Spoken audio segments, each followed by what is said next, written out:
સૌને જય શ્રી સ્વામિનારાયણ. શ્રી સહજાનંદ ગુરુકુળ સંચાલિત શ્રી પુરુષોત્તમ વિદ્યાલય માનકુવા ઓનલાઈન એજ્યુકેશનમાં આપ સૌનું હાર્દિક સ્વાગત છે. મિત્રો, ધોરણ 10 પ્રકરણ 1 વાસ્તવિક સંખ્યાઓ એ પ્રકરણમાં કેટલીક બાબતો વિશે આપણે આજે અભ્યાસ કરીશું. અગાઉના ધોરણમાં તમે વાસ્તવિક સંખ્યાઓ વિશે કેટલુંક જાણો છો. ગુસા અને લસા જે આપણે શોધવાની પ્રક્રિયાઓ છે, ગુરુત્તમ સામાન્ય અવયવ અને લઘુત્તમ સામાન્ય અવયવી કઈ રીતે આપણે મેળવીએ છીએ તેનો પણ તમે અભ્યાસ કરી ગયા છો. અને સંખ્યાઓના સમૂહો જે 9મા ધોરણમાં આપણે અભ્યાસ કર્યો હતો, સંખ્યાઓના સમૂહો, દાખલા તરીકે પ્રાકૃતિક સંખ્યાઓ છે એનો આખો જે સમૂહ છે તેને n વડે દર્શાવવામાં આવે છે. એવી રીતે આગળ વધીએ તો પૂર્ણાંક સંખ્યાઓ જે છે કે જેની અંદર ઋણ સંખ્યાઓ, જીરો અને ધન સંખ્યાઓ આવે છે તે બધી ઝેડ સમૂહ દર્શાવે છે, ઝેડ ગણ દર્શાવે છે. અને સમય સંખ્યાઓનો જે સમૂહ છે તેને આપણે ક્યુ વડે દર્શાવીએ છીએ અને વાસ્તવિક સંખ્યાઓનો જે સમૂહ છે તેને આપણે આર વડે દર્શાવીએ છીએ. તે બધી બાબતો વિશે આપણે જાણીએ છીએ. આગળ હવે અત્યારે આપણે ગુરુત્તમ સામાન્ય અવયવની યુક્લિડની ભાગ પ્રવિધિ છે એના વિશે અભ્યાસ કરીશું. તો એના માટે સૌપ્રથમ આપણે યુક્લિડનું ભાગાકારનું જે પ્રમેય છે એના વિશે થોડોક આપણે અભ્યાસ કરીએ અને પછી એ પ્રમેય ઉપર આધારિત કેટલાક પ્રશ્નો ગણીએ છીએ. તો આપેલ ધન પૂર્ણાંકો એ અને બી કોઈ પણ બે સંખ્યાઓ છે જેને આપણે એ અને બી તરીકે લઈએ, બીને સંગત અનન્ય અનઋણ પૂર્ણાંકો ક્યુ અને આર એવા મળે કે જેથી એ જે બે સંખ્યાઓ છે તેને આપણે a is equal to B Q plus R, કે જ્યાં જીરોની કિંમત આરથી ઓછી અને આરની બરાબર રહે અને બીની કિંમત એ આરથી ઓછી રહે તે પ્રમાણે આપણે દર્શાવી શકીએ છીએ. આમ જોઈએ તો સમજવું થોડું કઠિન લાગે છે, પણ ઉદાહરણ જ્યારે આપણે લેશું ત્યારે સમજવું સરળ થઈ જાય છે. આપણે દરેક બે સંખ્યાઓનો જો વિચાર કરીએ તો આપણે એનો ભાગાકાર તો કરતા જ હોઈએ છીએ. કોઈ પણ બે સંખ્યામાં નાની સંખ્યા અને મોટી સંખ્યા જો આપણે લેવામાં આવે તો આપણે જાણીએ છીએ કે મોટી સંખ્યાને જો નાની સંખ્યા વડે ભાગાકાર કરીએ તો એ દરેક સંખ્યાને આપણે a is equal to B Q plus R સ્વરૂપે દર્શાવી શકીએ છીએ. એક ઉદાહરણ અહીંયા મેં દર્શાવ્યો છે. દાખલા તરીકે ધન પૂર્ણાંકો મેં 4 અને 5 લીધા છે. આ બે ધન પૂર્ણાંકોનો વિચાર કરીએ તો એમાં મોટી સંખ્યા 5 છે અને નાની સંખ્યા 4 છે. તો આપણે 5ને જો 4 વડે ભાગી દઈએ તો 4 એકા 4 એટલે આની શેષ 1 બચે છે. તમે જોઈ શકો છો જ્યાં સુધી શેષ બચે ત્યાં સુધી આપણે ભાગાકારની પ્રક્રિયા કરી. હવે આ જે સંખ્યા છે એને આપણે જાણીએ છીએ ભાજ્ય બરાબર ભાજક ગુણ્યા ભાગફળ વત્તા શેષ સ્વરૂપે દર્શાવી દઈએ. તો આને આપણે આમ દર્શાવી શકીએ છીએ કે 5 ઇઝ ઇક્વલ ટુ 5 બરાબર 4 ગુણ્યા 1 વત્તા 1, 4 ગુણ્યા 1 વત્તા 1. અહીંયા તમે જોઈ શકો છો a equal to B Q plus R. તો અહીંયા a છે એ 5 તરીકે લીધા છે અને b છે એ 4 છે. અહીંયા તમે બીજું એ પણ જોઈ શકો છો કે 0ની કિંમત 0 લેસ ધેન 1, આપણો લેસ ધેન જે વચ્ચે આર આપેલો છે અહીંયા કને જે શેષ 1 બચે છે. શેષ 0 પણ હોઈ શકે છે. કોઈક ભાગાકારની પ્રક્રિયાઓમાં આપણે જાણીએ છીએ કે શેષ 0 પણ હોય છે અને કોઈક ભાગાકારની પ્રક્રિયા જ્યારે કરીએ છીએ ત્યારે આપણે જાણીએ છીએ કે શેષની જે કિંમત છે એ આના કરતાં ઓછી રહે છે. એટલે 1 નાના છે 4. ટૂંકમાં ભાગાકારની પ્રક્રિયા કરી અને આપણે જે ભાજ્ય બરાબર ભાજક ગુણ્યા ભાગફળ વત્તા શેષ સ્વરૂપે જે સંખ્યાઓને આપણે દર્શાવીએ છીએ એ જ યુક્લિડની ભાગ પ્રવિધિ કહેવામાં આવે છે. એમણે એ અને બી કોઈક સંખ્યાઓ લઈ અને એ સ્વરૂપમાં દર્શાવ્યું છે a બરાબર બી ક્યુ પ્લસ આર. તો હકીકતમાં આ ભાગાકારની પ્રક્રિયા છે. આવી ભાગાકારની પ્રક્રિયા કરી અને બે સંખ્યાઓના આપણે ગુસા એટલે કે ગુરુત્તમ સામાન્ય અવયવ, કે જે અવયવ બંનેમાં ગુણાયેલો હોય અને મોટો અવયવ હોય તે આપણે શોધી શકીએ છીએ. ક્યારેક મોટા જે આંકડાઓ છે તેનો ગુસા આપણે શોધવા માટે આ યુક્લિડની ભાગ પ્રવિધિનો ઉપયોગ કરી શકીએ છીએ. મિત્રો, આગલા ધોરણની અંદર આપણે ગુસા શોધવાની પ્રક્રિયા જાણીએ છીએ, શીખી ગયા છીએ.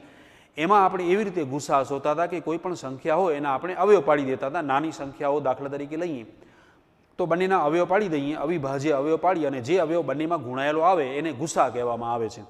દાખલા તરીકે એક સામાન્ય ઉદાહરણ તમને સમજાવું તો 2 અને 4ની જે આપણે વાત કરીએ, ધારો કે એક સંખ્યા 2 છે અને બીજી સંખ્યા 4 છે, તો બંનેના અવયવોનો વિચારીએ તો 2 છે એને આપણે 2 ગુણ્યા 1 લખીએ છીએ અને 4 છે એને 2 ગુણ્યા 2 લખીએ છીએ.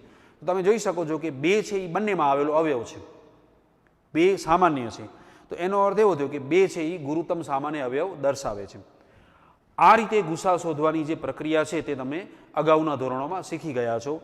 અત્યારે યુક્લિડની ભાગ પ્રવિધિ દ્વારા ગુસા કઈ રીતે શોધી શકાય છે તેનો આપણે અભ્યાસ કરીએ.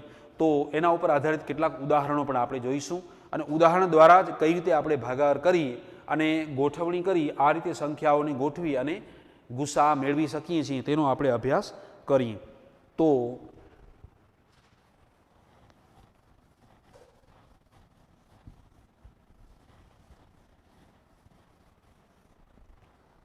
એક ઉદાહરણ લઈએ છીએ કે જે 2 સંખ્યાઓ છે તેનો આપણે ગુસા શોધીએ છીએ યુક્લિડની ભાગ પ્રવિધિ દ્વારા. તો દાખલા તરીકે 175 અને 112.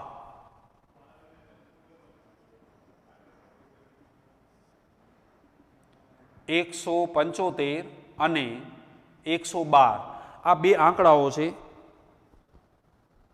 તેનો ગુસા યુક્લિડની ભાગ પ્રવિધિ દ્વારા શોધો. નો ગુરુત્તમ સામાન્ય અવયવ યુક્લિડ ની ભાગ પ્રવિધિ દ્વારા મેળવો. કોઈ પણ 2 સંખ્યાઓ હોય એનો ગુરુત્તમ સામાન્ય અવયવ યુક્લિડની ભાગ પ્રવિધિ દ્વારા કઈ રીતે શોધવામાં આવે છે તેના કેટલાક જે સ્ટેપ છે એને આપણે અત્યારે સમજીએ છીએ. તો સૌપ્રથમ એ ધ્યાન રાખવાનું કે જે તમને 2 સંખ્યાઓ આપી છે એમાં મોટી સંખ્યા છે એને નાની સંખ્યા વડે ભાગાકાર કરવાનો હોય છે. શેષ આવે ત્યાં સુધી ભાગાકાર કરવાનો. આપણે ભાગાકાર આગળ નથી વધારવાનો, દશાંશ ચિહ્ન સાથે ભાગાકાર નથી કરવાનો. જ્યાં શેષ આવે છે એટલે ભાગાકાર અટકી જવાનો છે અને પછી એને યુક્લિડના જે પ્રમેય છે એના સ્વરૂપમાં આપણે ગોઠવી દઈશું. તો આપણી પાસે 2 સંખ્યાઓ છે એમાં આપણે જોઈ શકીએ છીએ કે 175ની જે સંખ્યા છે એ 112થી મોટી સંખ્યા છે. 175 ગ્રેટર ધેન 112 આપણે દર્શાવીએ તો આપણે એ કામ કરીએ કે 175 જે આપ્યા છે એને આપણે 112 વડે ભાગી દેવાના. તો 175 ને 112 વડે ભાગીએ તો 112 એકા 112 અને 112 ધુ અહીંયા આપણે વધી જશે ભાગાકારની પ્રક્રિયાઓમાં. તો 112 એકા 112 દર્શાવીએ. આની બાદબાકી કરીએ તો 5માંથી 2 બાદ કરશું એટલે 3 આવશે, 7માંથી 1 બાદ કરશું એટલે 6 આવશે અને અહીંયા 0 રહેશે એટલે કે 63 બચે છે. હવે આ જે સંખ્યાઓના સ્વરૂપ છે એને યુક્લિડના પૂર્વ પ્રમેય આપણે જેનો અભ્યાસ કર્યો એના દ્વારા ગોઠવીએ. એના પ્રમાણે આપણે ગોઠવીએ તો 175 બરાબર 112 ગુણ્યા 1, 112 ગુણ્યા 1 અને પ્લસ શેષ કેટલી આવે છે 63. તો અહીંયા આપણે શેષ ગોઠવી દઈએ છીએ.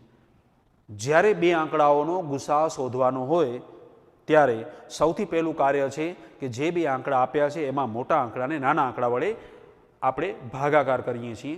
ભાગાકારને કર્યા પછી એના ભાગાકારને આપણે ભાજ્ય બરાબર ભાજક ગુણ્યા ભાગફળ વત્તા શેષ 175 બરાબર 112 ગુણ્યા 1 વત્તા 63 પ્રમાણે ગોઠવી દઈએ. હવે આ જે પ્રક્રિયા છે એને આગળને આગળ વધારતા જવાની છે. એટલે અહીંયા જે 112 અને 63 આવે છે એમાં પણ એ જ પ્રક્રિયા કરવાની છે કે હવે 112 ને 63 વડે ભાગી દેવાના છે. તો આગળ આપણે ભાગાકારનો જો કરીએ તો 112 અને 63નો ભાગાકાર કરીએ. ધારો કે આગળ 112 ભાગ્યા 63, 112 અને 63નો ભાગાકાર. અહીંયા પણ આપણે જોઈ શકીએ છીએ કે 63 એકા 63 અને 63 તો વધી જાય છે એટલે 63 એકા 63 દર્શાવી દઈએ. બાદ કરીએ સંખ્યાઓનું તો 2માંથી 3 બાદ નહીં કરીએ એટલે 12માંથી 3 આપણે બાદ કરીએ તો રહેશે 9.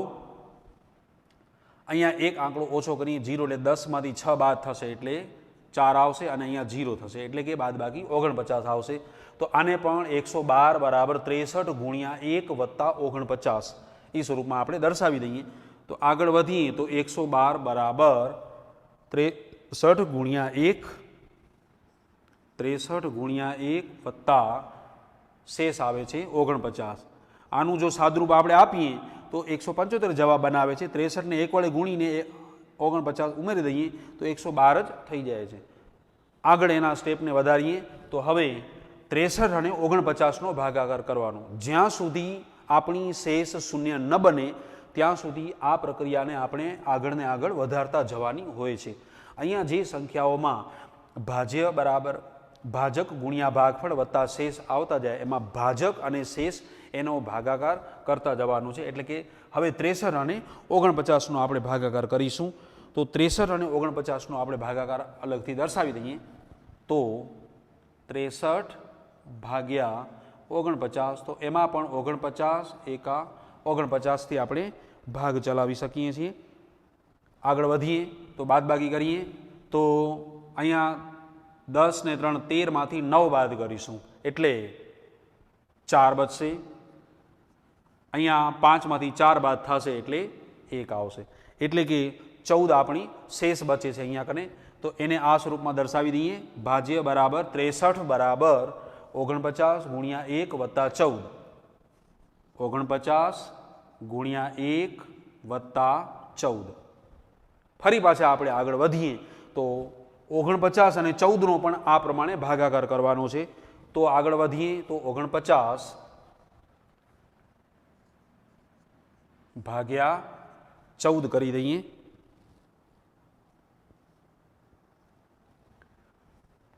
તો આનો 49 સુધી ભાગ ચલાવવાનો છે. તો 14 દુ 28 ને 14 તેરી 42 થશે. બરાબર, 14 ચોક વધી જાય છે એટલે આપણે 14 તેરી 42 સુધી ભાગ ચલાવશું. બાદ કરીએ તો 9માંથી 2 બાદ કરીશું એટલે રહેશે 7 અને અહીંયા રહેશે 0. મતલબ કે 7 શેષ બચે છે.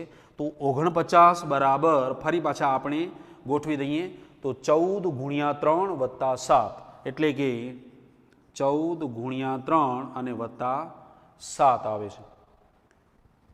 ભાજ્ય બરાબર ભાજક ગુણ્યા ભાગફળ વત્તા શેષ. આગળ વધીએ તો હવે 14 અને 7નો ભાગાકાર કરવાનો હશે. હવે આપણે જાણીએ છીએ કે 14 અને 7નો ભાગાકાર જો અહીંયા કરીશું તો શેષ 0 આવશે. કારણ કે 14 ભાગ્યા 7 એટલે 7 ધુ 14 કરીને આપણે શેષ 0 મેળવી શકીએ છીએ. તો આને પણ આપણે જો ગોઠવીએ યુક્લિડના પૂર્વ પ્રમેય અનુસાર તો 14 બરાબર 7 ગુણ્યા 2 વત્તા 0 સ્વરૂપે આપણે દર્શાવી શકીએ છીએ. હવે ગુસા શોધવા માટેની પ્રક્રિયાઓમાં યુક્લિડની ભાગ પ્રવિધિ દ્વારા જ્યારે ગુસા મેળવવો હોય ત્યારે આપેલી જે બે સંખ્યાઓ છે તેના આ રીતે ભાગાકાર કરી અને શેષ આવે ત્યાં સુધી ભાગાકાર કરી અને આ સ્વરૂપમાં સંખ્યાઓને ગોઠવતા જવાના છે. એમાં અહીંયા જે પહેલો અને છેલ્લો આંકડો આ રીતે મેળવતા જઈએ છીએ એનો આપણે આ રીતે ભાગાકાર કરતા જવાનો. જ્યાં સુધી શેષ 0 ના આવે ત્યાં સુધી ભાગાકારની પ્રક્રિયા કરવાની હોય છે. શેષ જ્યાં 0 આવે ત્યાં 0 શેષ મેળવવા માટે આપણે જે સંખ્યા વડે ભાગાકાર કર્યો છે એ સંખ્યા છે તે આપેલી બે સંખ્યાઓનો ગુસા દર્શાવે છે. ફરીથી કે 0 શેષ અહીંયા આપણે જોઈ શકીએ છીએ કે 0 શેષ મેળવવા માટે આપણે કઈ સંખ્યા વડે ભાગાકાર થયો છે? 7 વડે. તો 7 વડે ભાગાકાર થયો તો મતલબ કે 7 છે એ આ બંનેમાં આવતો કોમન આંકડો છે, મતલબ કે સામાન્ય અવયવ છે. અથવા આપણે એ રીતે ધ્યાનમાં રાખવાનું કે 0 શેષ આવે છે એનાથી ઉપર જે શેષ આવે એ શેષ એ આપેલી બે સંખ્યાનો ગુસા દર્શાવે છે. તો આપણે અહીંયા દર્શાવી શકીએ. તેથી ગુરુત્તમ સામાન્ય અવયવ જે 175 અને 112નો આપણને મેળવવાનો હતો, 175 112 બરાબર 7 મળે છે અથવા 7 થાય. ફરીથી ધ્યાનમાં એ રાખવાનું છે કે શેષ જ્યાં 0 આવે છે તો 0 શેષ મેળવવા માટે આપણે જે સંખ્યા વડે ભાગાકાર કર્યો અથવા જે સંખ્યા વડે ભાગાકાર થયો છે, અહીંયા 7 વડે ભાગાકાર થયો છે 0 શેષ મેળવવા માટે, તો 7 છે એ આ બંને સંખ્યાઓનો ગુસા દર્શાવે છે. એ પ્રમાણે આપણે ધ્યાનમાં રાખી અને આ સ્ટેપ દ્વારા યુક્લિડની ભાગ પ્રવિધિનો ઉપયોગ કરી અને આપણે ગુરુત્તમ સામાન્ય અવયવ શોધી શકીએ છીએ. તો આ પ્રકારના કેટલાક જે પ્રશ્નો છે, આખું વાસ્તવિક સંખ્યાઓનું જે પ્રકરણ છે આપણું પહેલું પ્રકરણ એ 4 ગુણમાં છે, એટલે 2 ગુણના આવા કેટલાક પ્રશ્નો આપણને પૂછાતા હોય છે અને સરળ રીતે આપણે ભાગાકાર કરી અને ગુસા શોધી શકીએ છીએ. તો સ્વાધ્યાય 1.1માં કેટલાક એવા પ્રશ્નો આવ્યા છે એનો આપણે અભ્યાસ કરીએ આગળ.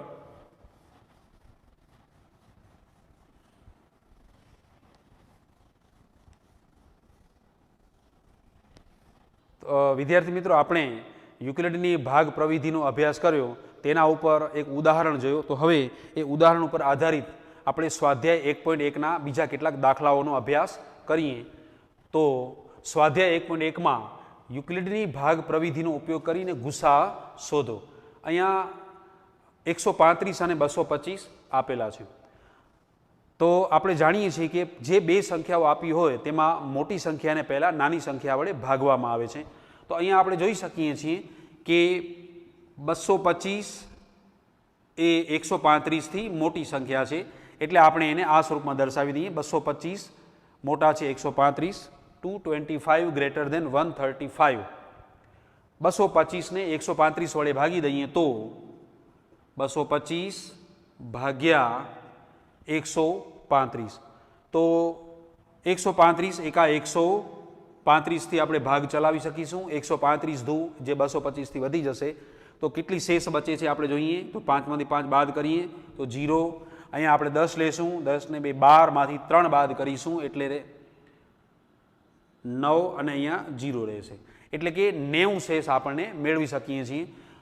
હવે આ જે સંખ્યા છે એને આપણે યુક્લિડની જે ભાગ પ્રવિધિ છે એના પ્રમેય અનુસાર જો ગોઠવીએ તો ભાજ્ય બરાબર ભાજક ગુણ્યા ભાગફળ વત્તા શેષ, એટલે કે 225 બરાબર 135 ગુણ્યા 1 વત્તા 90 સ્વરૂપે આપણે ગોઠવી શકીએ છીએ. ફરી પાછા આગળ વધીએ તો 135 અને 90 એનો આપણે ભાગાકાર કરીશું. જે આપણે હમણાં ઉદાહરણ જોયો તો એને આપણે ધ્યાનમાં રાખીને તો 135 ને આપણે 90 વડે ભાગી દઈએ તો 90 એકા 90,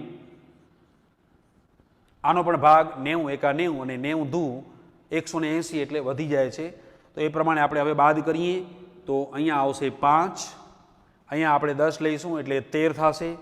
13માંથી આપણે 9 બાદ કરીએ એટલે રહેશે 4 અને આગળ અહીંયા કને સંખ્યા 0 એટલે કે 45 બચશે. 135માંથી 90 બાદ કરવાથી 45 મળે છે.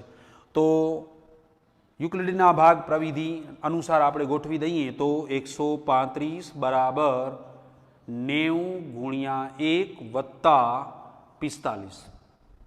હવે 90 અને 45નો ભાગાકાર આપણે કરીશું. હવે 90 અને 45નો ભાગાકાર કરીશું એટલે આપણે જાણીએ છીએ કે એમાં શેષ 0 આવશે. જોઈએ આપણે તો 90 ભાગ્યા 45 એટલે 45 ધૂ 90 વડે આપણે ભાગ ચલાવી દઈએ તો અહીંયા આપણે જોઈ શકીએ છીએ કે શેષ 0 આવે છે.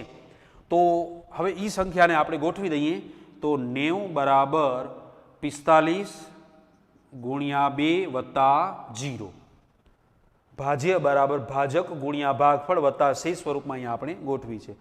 હમણાં આપણે વાત કરી હતી કે આવી રીતે ભાગાકારની પ્રક્રિયાઓને આગળ વધારતા જ્યાં શેષ 0 આવે અને શેષને 0 મેળવવા માટે આપણે કઈ સંખ્યા વડે ભાગાકાર કર્યો છે તો 45 વડે ભાગાકાર કર્યો છે. એટલે કે 45 છે એ આ બંને સંખ્યાઓનો 135 અને 225નો ગુસ્સા છે તેમાં આપણે દર્શાવી શકીએ છીએ. તો અહીં ગુસ્સા જે આપણી બે સંખ્યાઓ આપી છે 135 અને 225 બરાબર, ધ્યાનમાં રાખજો 0 શેષ આવે. 0 શેષ મેળવવા માટે આપણે જે સંખ્યા વડે ભાગાકાર થયો હોય તે સંખ્યા જે મેળવી શકીએ છીએ તે આપેલી બે સંખ્યાઓનો ગુરુત્તમ સામાન્ય અવયવ એટલે કે ગુસ્સા દર્શાવે છે. તો આપણે ગુસ્સા આનો કેટલો લખી શકીશું? 45 થાય છે. તો આ પ્રમાણે આપણે યુક્લિડની ભાગ પ્રવિધિ દ્વારા દાખલો ગણી શકીએ છીએ. આગળ વધીએ તો હવે આની અંદર બીજો અને ત્રીજો જે બે પ્રશ્નો આપ્યા છે જેમાં 196 અને બીજો આંકડો આપ્યો છે 28220.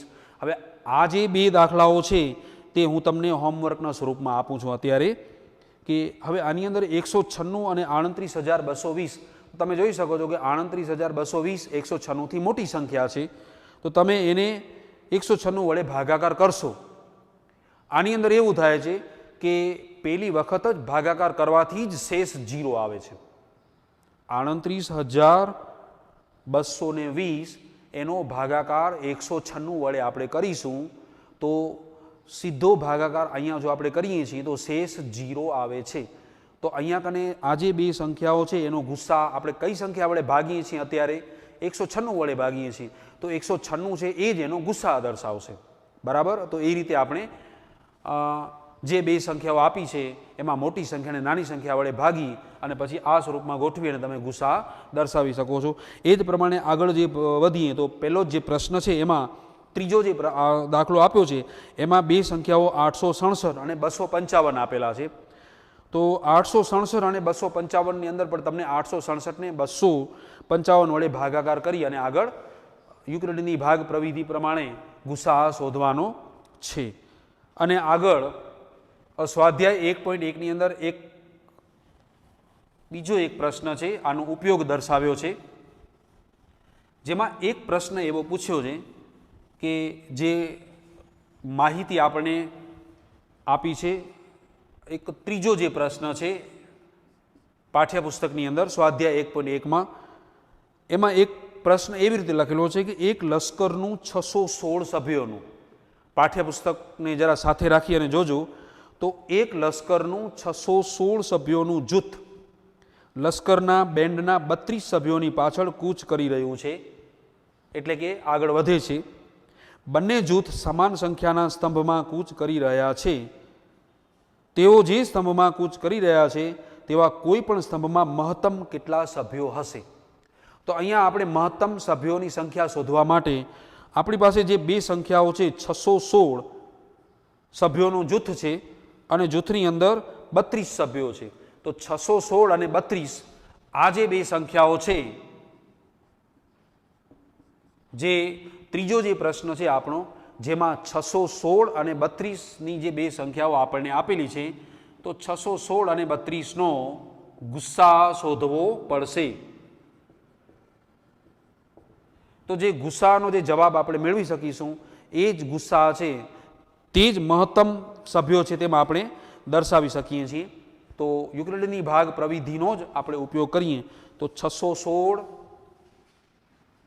32થી મોટા છે એટલે બંનેનો આપણે ભાગાકાર કરીએ 616 ભાગ્યા 32 આપણે ભાગાકાર કરીએ તો 32 એકા 32થી જ આપણે ભાગ ચલાવશું કારણ કે અંદર 61 આવે છે 32 દુ 64 થાય છે વધી જાય છે એટલે 32 એકા 32 અહીંયા આપણે બાદ કરીએ 11માંથી 2 બાદ કરીશું 9 રહેશે અને 5માંથી અહીંયા ઘટી જાય 5માંથી 3 બાદ કરીશું એટલે કે 2 રહેશે અને 6 આપણે નીચે ઉતારીએ છીએ 296 આપણે અહીંયા કને મેળવી શકીએ છીએ હવે આગળ વધીએ તો 32 નવાથી ભાગ આપણે ચલાવીશું તો 32 નવા જોઈએ તો 32 ગુણ્યા 9 એટલે 9 દુ 18 અને 9 તેરી 27 અને એક વધીનો આવ્યો તે એટલે 28 288 રહે છે ઓછા રહે છે 32 નવા 288 ફરી પાછી આને બાદબાકી કરીએ તો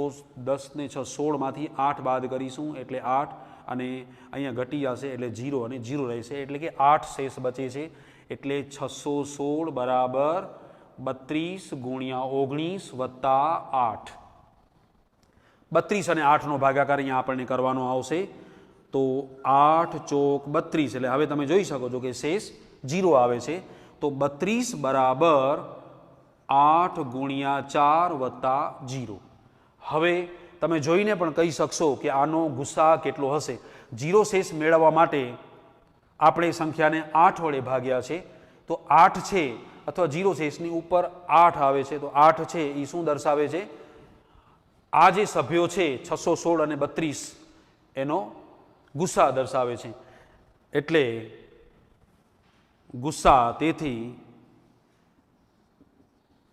ગુસ્સા 616 32 બરાબર 8 થાય અને પ્રશ્નની જે માહિતી છે આપણી કે લશ્કર 616 સભ્યોનું જે લશ્કર છે અને દરેક જૂથ લશ્કરના બેન્ડના 32 સભ્યોની પાછળ ગતિ કરે છે કૂચ કરી રહ્યું છે તો મહત્તમ કેટલા સભ્યો છે એ આપણને શોધવાનું છે તો અહીંયા આપણે લખી શકીએ કે મહત્તમ 8 સભ્યો હશે તેથી મહત્તમ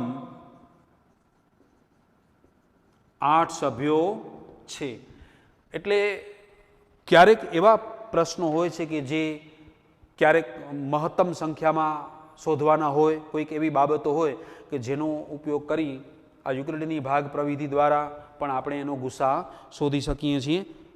તો મોટી સંખ્યાઓ છે જેના ગુસ્સા શોધવા માટે આપણે આ જે રીત છે એ વધુ સરળ હોય છે, એ આપણે જાણીએ છીએ. તો આમાં જે 2 દાખલા હોમવર્કમાં આપ્યા છે તેનો તમે અભ્યાસ કરશો અને બાકી બીજા કેટલાક જે દાખલાઓ છે તે આપણે પછી જોઈશું. આપણી યુટ્યુબ ચેનલને લાઈક કરો, શેર કરો અને સબસ્ક્રાઈબ કરો. નેક્સ્ટ વિડીયોમાં આપણે ફરી પાછા મળીએ છીએ. ઓકે, જય શ્રી સ્વામિનારાયણ.